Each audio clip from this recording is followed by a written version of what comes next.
already eligible for without having to leave the country. Additionally, President Biden will announce that the administration will facilitate the employment visa process for those who have graduated from college and have a high-skilled job offer, including DACA recipients and other dreamers. Think about the stability this will bring to so many American families across the country. These measures will help keep American families together and allow more young people to contribute to our economy and our country. The Biden-Harris administration is committed to taking action within its authorities to secure our border and ensure that our immigration system is more fair and more just. As you all remember, 2 weeks ago, President Biden announced additional actions to secure our southern border after congressional Republicans twice voted against the toughest and fairest set of reforms in decades.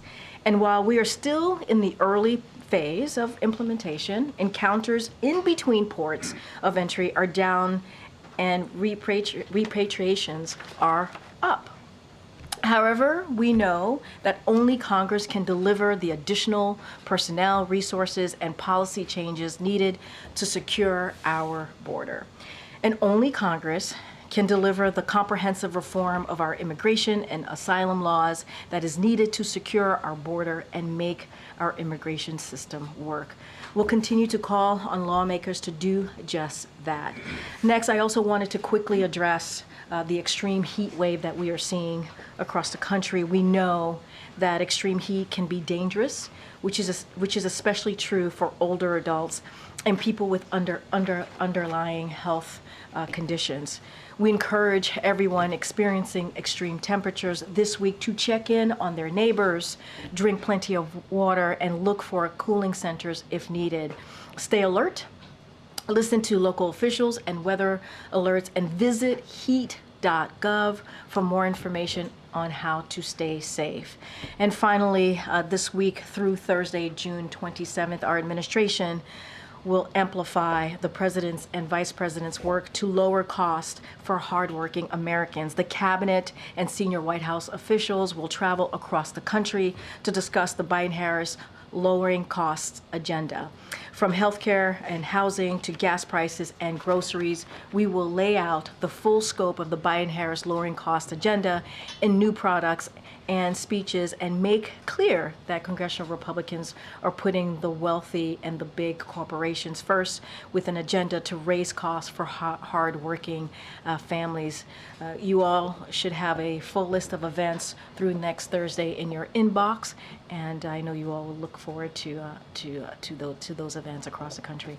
With that, Jeremy, it has been a long time. Jeremy, Josh. It has been a long time. Too long.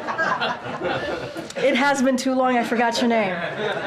Okay. No, you know I love you, Josh. It has indeed been a long time. I was thinking about my Jeremy in the back. So anyway, whatever. Things are happening.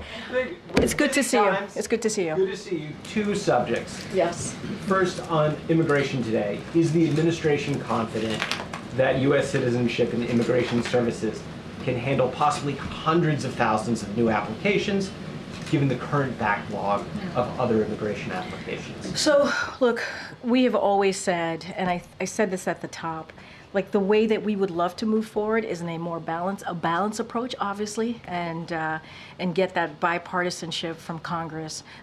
The first day of his administration, as I've already stated, and I've stated this many times, we wanted to see a comprehensive immigration process, a legislation. That's what the president put forward. He wanted to see that. Congress never moved. And when they did decide to move on something, we worked in a bipartisan way. The former president told Republicans in Congress, Republican senators more specifically, and told them, don't move on this. Don't move on this because it's going to hurt me and help Joe Biden. And we had a bipartisan approach, which would have made the immigration system more fair and tougher, and we didn't move in that way. And so the president has said that he's going to take actions. He's going to take actions to secure the border, as he did with the executive order that he signed just about two weeks ago or so, and that he also wants to make sure we keep American families together. So Look, we're obviously going to hear from the president later today, and we believe that we can get this done. We believe it's an important part of the president's, immigration policy and keeping American families together, making sure that we are protecting American families is a priority for this president, and so we believe that this could move forward. Gotcha. Secondly, Israeli Prime Minister Netanyahu said he told Secretary of State Blinken, quote, "It's inconceivable that in the past few months, the administration has been withholding weapons and ammunition for Israel," end quote. There was a shipment of bombs paused in early May at the start of the Rafah offensive, but has the administration been withholding weapons and ammunitions for months, like Netanyahu seems to be saying? Let me just start off by saying that we generally do not know what he's talking about. We just don't. A couple of things that I do want to add, and you're right, there was one particular shipment of munitions that was paused, and you've heard us talk about that many times. We continue to have these constructive discussions with Israelis for the release of that particular shipment that I just mentioned, and don't have any updates on that. There are no other pauses, no other pauses or holds in place. And so as Secretary Blinken said today, he took some questions from some of your colleagues and spoke to the press. Obviously, everything else is moving in due process. That is coming from Secretary Blinken. You heard directly from him earlier today. Cancel. Thanks, Karine. So just to confirm, only the shipment of those 2,000-pound bombs have been withheld? Yes. Got it. That's to confirm it, yes. And when it comes to the new executive actions today on immigration, can you just talk us through why now? Why not earlier? So look, and I said this a little bit, and I'll say it again, which is, and we say this, our immigration system is broken.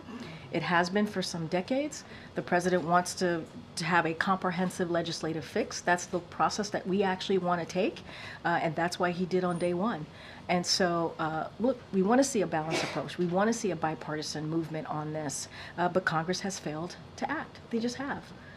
They voted twice on a proposal legislation that Republicans and Democrats, came together on to move forward on dealing with what's happening, the challenges at the border, what's happening with immigration. Republicans rejected it. They rejected it twice.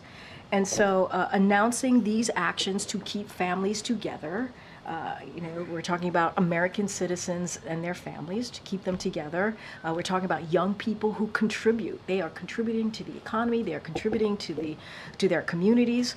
We want to make sure we keep that talent here. And so that is why we're taking this action. We can do both. We can secure the border, as we did with announcing the executive order, and we could also protect American families, and that's what the president's going to be announcing today. Walk us through how the administration decided the contours of this. For instance, it is 10 years, but if someone's been married you have to be in the country for at least 10 years, but if you've been in the country for just slightly less than that, they would not eventually be eligible, right? So, yeah, that is correct. Anybody who is, and then the other added piece of this is anybody who is presenting themselves today would not be eligible as well, and it is a decade. You have to be here for at least a decade to be able to be obviously to take part of this announcement that the president is making. And here's the thing: the average person who would be eligible for this, we are predicting have been here for about 23 years. 23 years.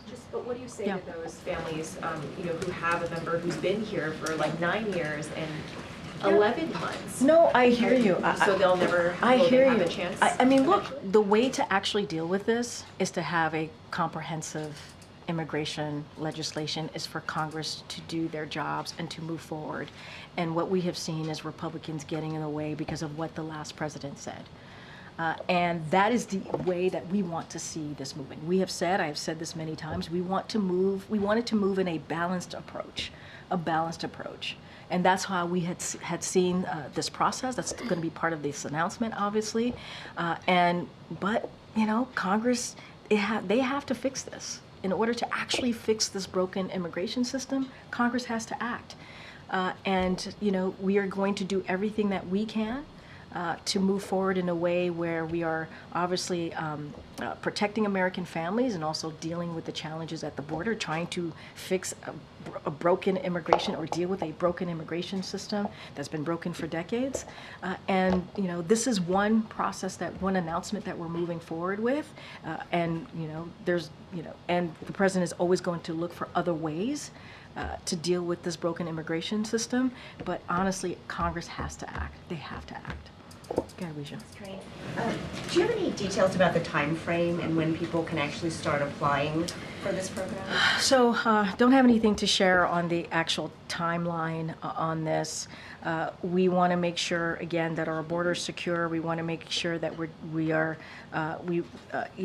want to make sure that the immigration system is more fair, more just.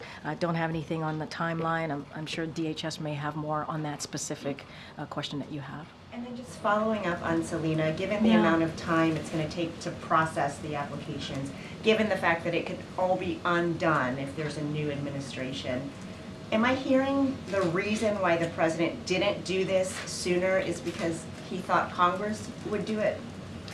Well, what I'm saying is that, as you know, we worked really hard to protect DACA. We put out a comprehensive immigration system. DACA was part of that. Fixing what's happening and securing the border obviously was part of that.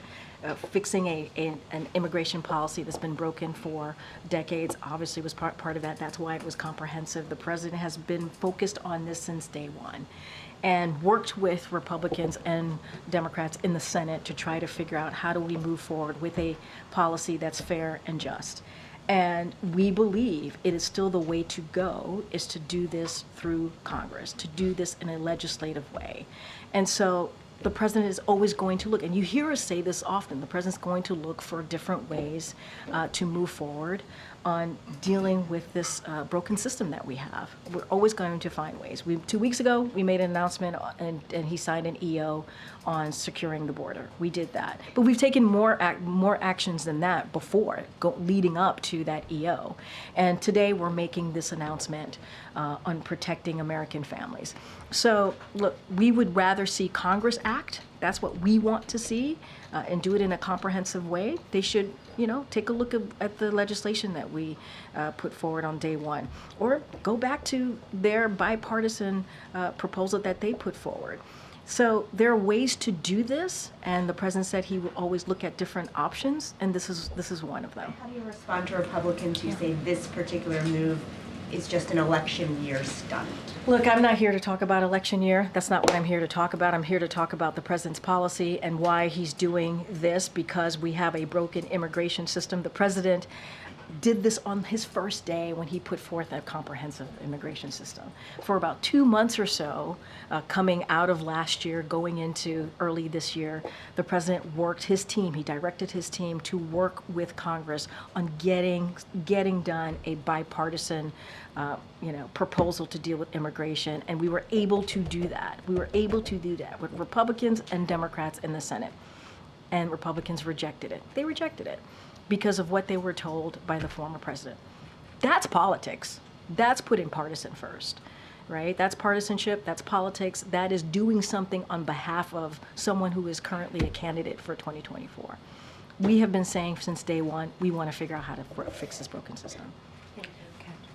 On the deficit, the Congressional Budget Office just came out with its new numbers. It's saying that the U.S. budget deficit will reach 1.92 trillion in 2024, up from 1.69 trillion in 2023. Anything you can share on reaction? So, as you just stated to me, JJ, it just came out, so obviously I haven't seen it yet and need to talk to our folks. A couple of things I do want to say is that this president has a strong agenda. And to reduce the deficit, you hear him talk about this very often, instead of blowing it up, again, by extending the Trump tax cuts, which would cost $5 trillion, while the last administration increased the debt by a record $8 trillion and didn't sign a single law to to reduce the deficit. And what we have done, what this president has done, he has signed legislation to reduce the deficit by $1 trillion since taking office. That's what he's been able to do. So moreover, this budget would lower the deficit another $3 trillion by making the wealth and large corporation pay their fair share, closing tax loopholes, cutting wasteful spending on big pharma, big oil, and other special interests. And it is the opposite of what congressional Republicans are trying to do when they are trying to give tax cuts to billionaires and corporations, which will hurt the middle class, which will hurt the working class. And so that is not what the president wants to do. We cannot afford that. And so the president's going to continue to work to do everything that he can to do the right thing when it comes to lowering the deficit. Again, I haven't seen this report, so I can't say much, but I can speak to what the president has tried to do more broadly. Thanks, Karine. A question about Russian President Putin's visit to North Korea and his words today about supporting North Korea against the enemy, which he identified as the United States. What's the White House's response to that, and to what extent are you concerned, or more concerned now after what he said about what Russia would like to So do? just a couple of things. I know that he is in the DPRK today, and then he's going to go to Hanoi in the upcoming weeks. My colleague, my NSC colleague, spoke to this just a little bit yesterday. So, deepening cooperation between Russia and the DPRK is a trend that should be of great concern to anyone interested in maintaining peace and stability in the Korean Peninsula, upholding the global non-proliferation regime, abiding by the UN Security Council resolutions, and supporting the people of Ukraine as they defend for their freedom and their independence against Russia's aggression and obviously Russia's invasion. This is something we have been warning about for some time, as DPRK's provision of weapons to Russia has helped enable Russia's brutal war in Ukraine. So we noted that Putin and Xi joint statement last month called for all sides to reaffirm that political and diplomatic means as the only way to resolve issues on the Korean Peninsula. We hope this is a message that Putin will convey to Kim in their discussion. As we have said before, we don't believe any country should give Mr. Putin a platform to promote the war of aggression that we are obviously currently seeing in Ukraine. And Russia, we believe, is blatantly violating the UN Charter and working to undermine the international system. And so, this is something obviously that we're watching very closely, and we continue to do so. And what about flowing the other way? What concerns does the White House have about support that Russia may provide to North Korea? I mean, look, that is obviously something that we are concerned with as well. It goes both sides, both ways. Obviously, with Putin, we are seeing this invasion in Ukraine, and so any collaboration in helping Putin do this, Mr. Putin do this, is something that we are again deeply concerned about. One follow-up, lastly, on the question of timing for the immigration move today. Can you just give us a sense of how... Yeah, sorry. Oh, hold on. Did somebody pass out? Yes, let me get Okay, can we get... Yep.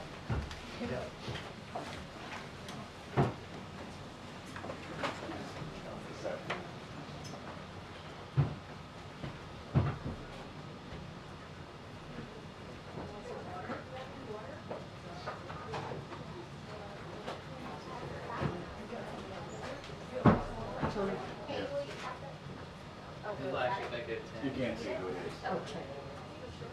I have a member of the press who just passed out.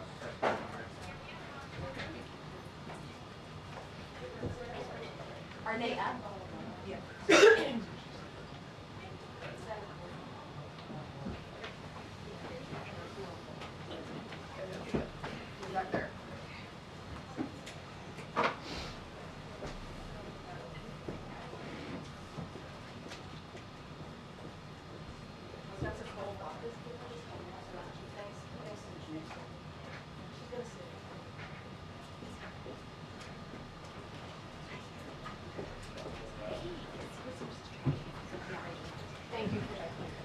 Thanks, John.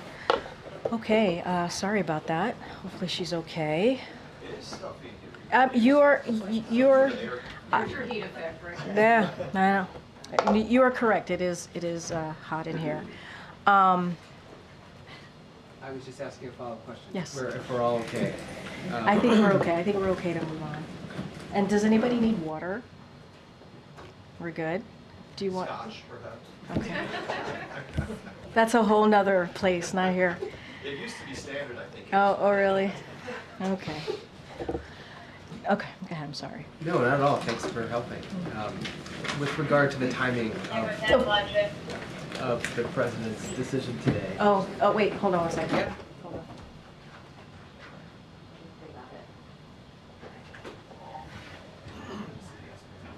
Okay. Okay, timing on Yes. immigration. Could you just give us a the sense? announcement. Yes, exactly. Could you just give us a sense of the discussions that led to doing this? Yeah. Whose idea was it? Yeah. Why now? I mean, Yeah. you've already answered why now, but Yeah. just how did it come to this? So, I certainly not going to speak to private discussions that are had at the White House. What I can speak to, and very much how I answered the question moments ago. Look, the president has always said he wants to do everything that he can to deal with this broken immigration system, and immigration policies as well. You heard us talk about DACA. That's something that happened back in 2012 when it was Obama-Biden administration, and how we, from the beginning of this administration, we've tried to protect and fight for DACA, and we continue to do so. Right. So there is a history, if you will, about the president wanting to protect American families, wanting to protect American citizens, and this is what you see in this announcement, and making sure that people who have been here. I said on the average, there's some folks who've been here for 23 years, and when you separating them is kind of a cruel thing to do, right? And these are people who have contributed to our economy, contributed to communities across the country. And this is very different than what we saw from the last administration. The last administration literally separated families, babies, from their parents, from their fathers, from their mothers, and it was cruel. In this administration, we are working to get those families reunited. And so we want to make sure that we're securing the border. We want to make sure that we're doing everything that we can to do that. And we also want to make sure that we have a fair and just system. And that is something that the president continues to live by, and that's what this announcement is all about today. Madam Chair. Can you offer an updated readout of Amos Hochstein's talks in Beirut, and what is the president's level of concern about there being a serious escalation that erupts between Israel and Lebanon, or does he think we're already there? So a couple of things on that. As you know, Amos. I'm having problems with names today. Amos is in Lebanon today. And so it is important discussions that he is having, and part of those discussions obviously is restoring calm along the blue line, which remains a top priority for the United States and must be the utmost importance for both Lebanon and Israel, and that's what you're seeing obviously Amos take part of while he's in the region. We have been concerned by the increase in violence, to your question, MJ, including the firing of more than 200 rockets by Hezbollah at Israel this past week. And so we are going to continue to work hard toward a diplomatic resolution that would allow Israel and Lebanese citizens to return to their homes and live in peace and security. And so though that conversation about the blue line obviously remains a priority, a top priority for us, I don't have any readout. I know Amos had an opportunity to talk to the press earlier today while he was in Lebanon, but I just don't have anything beyond that. Does the president, think the recent events amount to a serious escalation in the situation? Look, the president, what you're seeing is the president's efforts to avoid further escalation, right? One of the reasons Amos is there. And he met with Israeli officials yesterday, and he's going to continue during his trip to meet with Lebanese government. And so that's what he's doing today. And so we'll continue efforts to secure a deal that would lead to a durable end of the war in Gaza. That's what we're trying to do. We're trying to to make sure we get this hostage deal working very hard in a diplomatic way. You saw Secretary Blinken in the region just last week, and we want to lower tensions. We believe this hostage deal will play part in lowering the tensions. And so you heard that from the president's remarks when he laid out what that hostage deal was not too long ago. And so we do not want to see an escalation. And then just on the stretch of days that the president will be spending at Camp David, how much of that time will be devoted to debate prep, and just what have you observed the president do in recent days in terms of preparing for the debate? Like, have you seen him, going back to watch previous debates between the president and the former president or anything like that? So as it relates to debate prep, that is squarely in the camp of the campaign. So I have to keep that there, and I'm not going to speak in details about that. And so what I will say is that while the president is at Camp David and Rehoboth, he certainly will be able to stay up to date on what's going on, to get updates from his senior advisors, from his team. As we say many times, the president could be president anywhere. We have the infrastructure to do just that. I don't have anything specific on how his time is being divided, but I can tell you this: the president's going to continue to stay squarely focused on his duty as president of the United States. Okay, Karen. For today and the immigration policy, has the president met with any families that would be impacted, that could benefit from what he's going to announce today? Has he been moved personally by any stories that then led him to take action? So that's a really good question. I don't have any families, specifically American families whose spouse is going to benefit from this. So don't have any readouts to speak of. Obviously, we have heard, you all have done a really good job of covering scenarios and situations like this, families who have been pulled apart. So we are obviously acutely aware of how that could affect, being pulled apart from your family can affect not just a family but also a community. So we are obviously aware of that. The president has met DACA recipients obviously as well, who in a different way have been affected by being dreamers here. And obviously I talked about what they were able to do back in 2012. And just to be very clear, what we're talking about is not part of DACA. Obviously, we're doing this around the anniversary of DACA, but it is not. This announcement is not will not affect DACA recipients. But that story is the same, right? The story of coming here for a better life and searching for the American dream is very similar. And the president's going to continue to make sure that we fight to protect American families and certainly to keep them together. Will there be an audience today for the remarks? Anybody there that will be impacted by So this? there will be more than 200 people in the audience today. I don't have a list of particular people who will be affected by this. If we do, we certainly will share that with all of you as we normally do. I just don't have anything at this moment, at this time. Go ahead, Kelly. So as you were indicating, when the president's at Camp David, he's still present. Do you intend to brief during the time that he is away? We don't typically do traditional press briefings when the president is away, so we do not have a scheduled formal briefing to speak of, but obviously we will continue, the press team and with our policy folks as needed, will continue to hold briefing calls when appropriate to preview upcoming events, upcoming announcement. That is something that we will do. And if you all have any questions, we will be here to answer any of those questions. We would request that you would brief because it's working days even if the president is away. You guys want to continue seeing me? We want to see you, yes. Oh, It's man. several days. On the issue of immigration, do you view today's executive order as sort of a counterweight to the asylum measure that the president signed? You know, I wouldn't look at it that way. I really wouldn't. I think, and this is what I've been trying to say while I've been up here, it's like this system is broken. More broadly, it is a broken system, right? We're seeing the challenges at the border. We're seeing immigration policy that has not been revamped for some time, and the president wants to address that. And we can do the EO and deal with the border security and secure the border in that way, and also make sure that American families are not broken up. right? Make sure that people who have been contributing to our economy, to communities, have an opportunity here.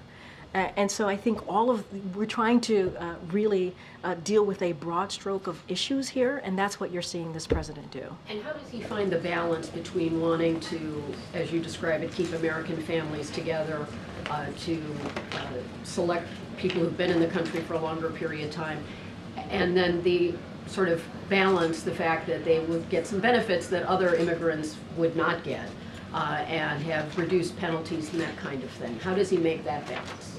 Well, so say a little bit more. Well, without this kind of a program, people Yeah. would have to leave the country, they would have a longer period of time for getting a green card, those sorts of things. So Yeah. how does he find that balance between something that is giving a benefit to Yeah. people who, at one point, broke the rules? I mean, look, here's the thing. The eligible population is limited, so we have to remember that. And individuals who arrive now are not eligible, right? So we did try to give this a scope, if you will. And we can't forget, those who are eligible have been here for 23 years, in the U.S. for 23 years. And they are, that spouse obviously is married to someone who's an American citizen. And they probably have children here, some of them, right, who are American citizens because they were born here. And so, look, we're going to continue to take steps to crack down on smugglers, right? We're going to continue to take steps to secure the border, and so that is something that we're certainly going to focus on. But I think to answer the question in a more broader sense, the immigration system is broken. It is broken. It has been broken for decades, The president on day one wanted to get ahead of that or try to fix that, move that forward by putting forth a broken immigration system. The announcement today does not take away from the fact that the immigration system is broken. And it does not take away from the fact that Congress needs to act. And we want to see a balanced approach. We want to see a bipartisan approach to this. And they can do it. They can certainly do that. Okay. Following up on immigration, when you were asked about timing earlier, you Yeah. were mentioning the president prefers to work with Congress.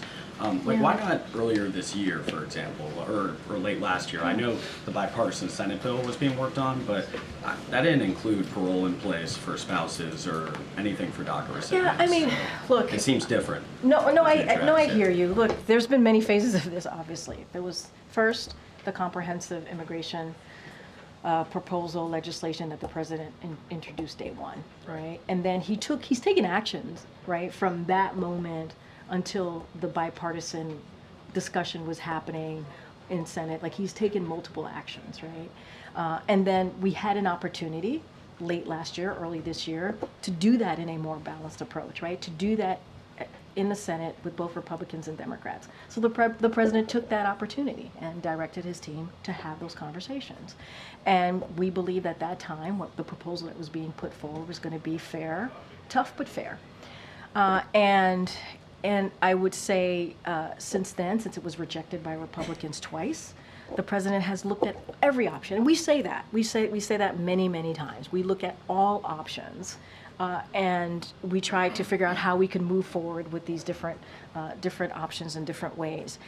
And look, with the EO to secure the border, this is something that majority of Americans wanted to see, right? No, right, I understand that. But Yeah. the Senate bill Yeah. seems separate than what's being announced No, today. and I'm agreeing so, with like, you. I'm trying to understand the impetus and why No, but now I'm for the I'm actions agreeing today. with you. There's been many iterations of different ways to move forward in dealing with a broken immigration system. The first one was a comprehensive plan that the president himself put forward. And then he took actions, right? He took other actions between that moment, until we got to the Senate and their bipartisan proposal. And that was different. You're right. It is very different than what you're seeing here. The president has always said, remember, he's taken executive actions before. He took one very recently, and he's looking at every way to figure out how we can have policy that's also fair. We've always said that our immigration policy needs to be fair and just. We've always said that. And we've taken different approaches, we've taken different action. This is the announcement for today. Is it fair to say you wanted to sign the executive order on the border before doing something like this for those? I'm not going to get into that. I think we know, right, for some time, that what we're seeing at the border is dynamic. We saw that, right? That it was important to deal with the challenges of the border. So the president acted on that.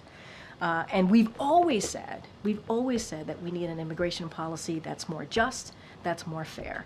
I mean, let's not forget, this is a president that was part of the DACA, right? Dreamers getting a shot here and being able to stay and get work permits. That happened in 2012. So there's nothing unusual, I think, of where we are today than where the president has stood for some time, more than a decade. And so I think this is all part of that. This is all part of building on actions that he has taken. He would love to see a comprehensive congressional approach. We still need that. We still need legislation. And so he'll continue to work on that. Okay, Michael. Thanks, Karine. Sticking with immigration, Yeah. this order is almost certainly going to be challenged in court. So I'm just wondering how confident you are that you're on solid legal footing with this. How confident are you that this can withstand the court challenge? So, look, we believe that this approach, or this announcement that we're taking today is squarely within our legal authorities. That's what we believe. I have one on immigration, but I wanted to address the heat and the wildfires out west. How closely is the White House watching those wildfires, and is there any concern about the sort of early start to wildfire season? And I appreciate the question because I think it's really important. The president and his team are obviously closely monitoring the wildfires in California and also in New Mexico, and he has directed his team to do everything that they can to support state and local efforts to contain and suppress the fire. Today, FEMA approved 2 fire management assistant grants for the South Fork Fire and the Salt Fire in New Mexico. The U.S. Forest Service is on the ground right now working directly with their state and local counterparts to fight the blaze.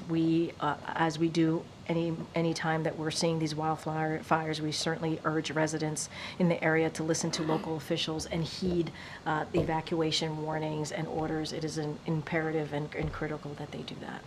And I know you have a second question. Yeah, on immigration, I just wanted to, I mean, you keep referring to Congress's duty to act, the broken immigration system.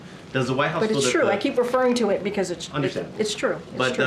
does the White House feel that it is that President Biden has exhausted everything that he can do on this matter by executive order? Yeah. I mean, but look, you see the president making an announcement. He's going to make an announcement today. He took an executive action a couple weeks ago. We continue to say we're going to look to see what else we can do. And this is what he's, directed his team to do, right? Is to look at ways that we can deal with this broken immigration system. But this is piecemeal, right? I mean, this announcement is important. It's going to be important and critically important to American families and their communities.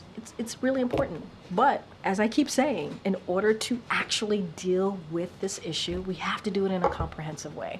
The president's going to do everything that he can.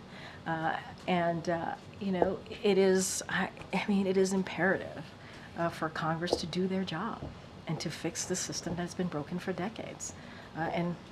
Not listen to the former president who's about their own political aspirations. That's not what we're talking about here. We're talking about dealing with a system that has been broken and moving forward in a way that helps Americans, and American citizens and their families. Go ahead. Thank you, Karine. Going back to Prime Minister Netanyahu's comments earlier, he made this pretty blistering statement in English, posted it to social media for consumption by American English language media not long after his war cabinet collapsed, or he had to pull down his war cabinet. And you just said that you have no idea what he's talking about, and that only this one shipment of 2,000-pound bombs has been paused by the president. Is the prime minister lying? Is he making things up for political effect? You would have to, I can't speak to his political strategy, effects. That's not something that I can speak to. I was asked a question, I answered it. I don't know what he's talking about. We were very clear about there being one shipment that we're continue to have construction conversations with Israel about. Nothing else has been paused. You heard that directly from Secretary Blinken. I can't speak for the Prime Minister. He's clearly speaking for himself. I'm speaking on behalf of this administration. I'm speaking on behalf of this president. I just don't have anything to add. I can't speak to his political strategy. That is not something for me to analyze, to do punditry from this podium. Understood. So just to confirm, Yeah. anything other than the aforementioned shipment of 2,000-pound bombs, categorically untrue that it's been paused? I already answered this question and categorically untrue. There's one shipment. All right, go ahead, Anita.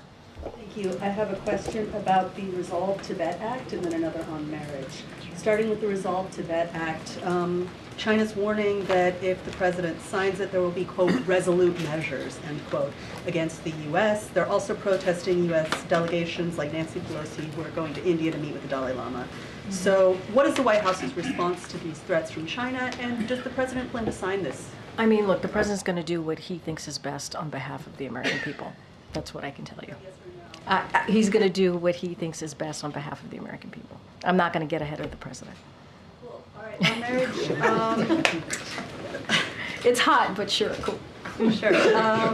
Cool. On marriage, so regarding this EO, in many states in the United States, such as my home state of Texas. Oh, marriage. Yeah. Okay. You have to present a stack of documents. For example, a driving license, a certified copy of a birth certificate, passport or military identification card, and social security cards in order to get a marriage license. Okay.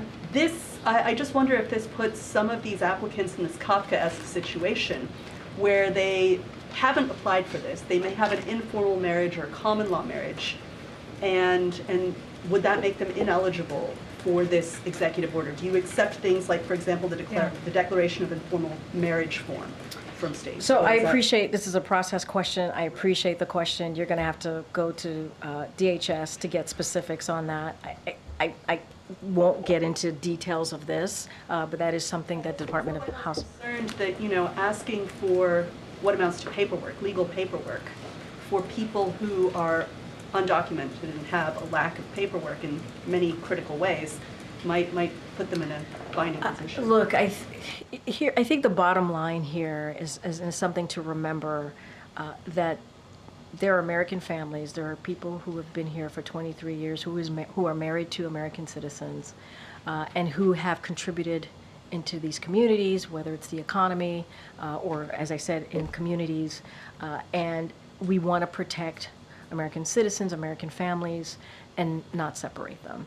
And this is an opportunity to do that. And as far as like what this is going to look like, what are the rules, what's the process, that is something DHS can obviously speak to more. But if you look at this in a more broad stroke, this is an important announcement. This is.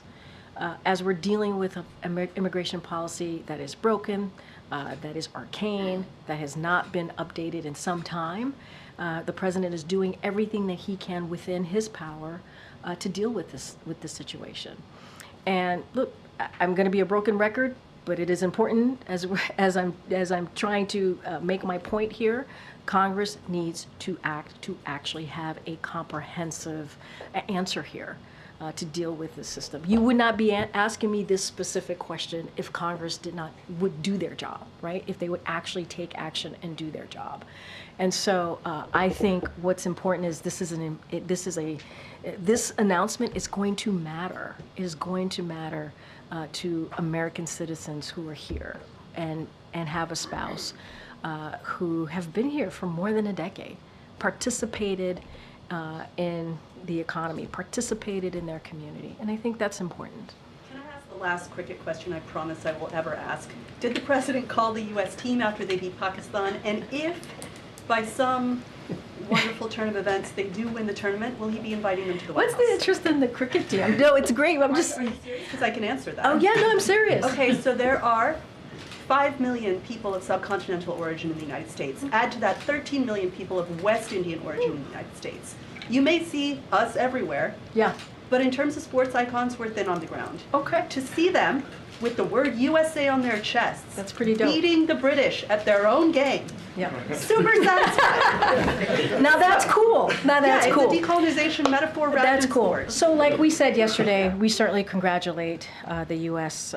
Cricket team. Obviously, what they have been able to accomplish is meaningful to many people like yourself. Well, yeah, 18 million of you all, which I think is incredibly important. Representation matters. You hear us say that all the time. As it relates to a call from the president, don't have anything to share at this time, but we congratulate them. It is a big deal. It is indeed very, very cool, and we are very proud and excited for them. Go ahead, Karen. Two questions. First, the Fearless Fund, a venture capital firm that awards grants to Black women-owned businesses, had a federal appeals court suspend their grant program due to the claim that it discriminates against white business owners. The co-founder is calling on President Biden to take executive action to, quote, safeguard DEI initiatives and funding rights for marginalized groups. Similarly, the Leadership Conference on Civil and Human Rights sent a letter to the president today asking for him to, given these collective, asking to promote, protect, and expand programs that lead to diversity, equity, inclusion, and accessibility. Given these concerns, does the White House believe it is doing all it can to protect diversity, equity, and inclusion? Yeah, so I'm going to be really mindful here. It's an ongoing litigation, so I don't want to speak to it directly, don't have any news to make, obviously, on any executive action. But this is kind of, in line to what I was just saying to Anita about how important for representation and how that matters. And the president always says diversity is one of our greatest strengths here in this country. It kind of really goes in line with many of the themes of today. And we talk about immigration, or we talk about keeping talent and strengthening our community. It's all in line. And so what I will say more broadly is under this administration, we're achieving the fastest creation of Black-owned business than we've seen in 25 years. I think it's about 18 million new applications in small business since this administration started. I think that's important. And to have an increase and an uptick in Black-owned business is, out of that 18 million, is actually pretty critical. The president also signed an executive order to advance diversity and accessibility within his first 6 months in office. This administration is going to keep providing economic mobility for all Americans, including obviously the talent and the talent that we see in Black communities, including women and women-owned businesses, and how they contribute to our economy. And so that's something that we take very seriously here in this administration. SBA takes very seriously, obviously, in the work that they have done. And diversity is certainly one of our greatest strengths, which is something that the president says over and over again. Has the White House been in contact with the Fearless Fund at all? It's, have we been in contact with the Fearless Fund? I don't have any calls or meetings to speak to, and we're just going to be super mindful, as I just stated at the top in answering your question. This is an ongoing litigation, so we want to be super careful here. Sure. Given the president's actions on marijuana reform, does the White House have a response to Maryland Governor Wes Moore pardoning 175,000 marijuana convictions, which has been hailed as a major racial justice effort? So we certainly welcome the news, and it builds on the president's work to reform how nations approaches marijuana. And the president has said, he called, for governors to do their part and to take action. So this is welcome, as I just stated. And, in addition to rescheduling, the process to reschedule marijuana, the president has been clear that no one should be in jail just for possessing marijuana. And he has a record number of pardons for prior federal offenses of simple possession and use of marijuana. And he will continue to urge all governors to do the same. And so we see that in Maryland, we saw that in Massachusetts, we saw that in Oregon. And so he commends and welcomes certainly this news. On heat waves, climate experts. Sorry, can you start from the beginning? I'm Yeah, sorry. on the heat waves, Oh, heat wave, yeah. according to climate experts, to advocacy groups, these heat waves are going to become more frequent, last longer, start earlier. Is the federal response and relief system adequately equipped to deal with this threat? So look, we are doing everything that we can to deal with what we're seeing, the heat wave, and you've heard us talk about climate change, and the president has taken certainly strong actions, progressive actions to deal with climate change. You see that in the Inflation Reduction Act, which is the biggest legislation to actually deal with climate change. But the president is going to continue to work in lowering cooling costs. I think that's important, and keep Americans safe from extreme temperatures. A couple things that I just want to lay out. HHS launched a nationwide effort to help local officials identify communities most vulnerable to extreme heat and target resources to those communities. The Department of Labor is using all of its existing tools to protect workers from extreme heat.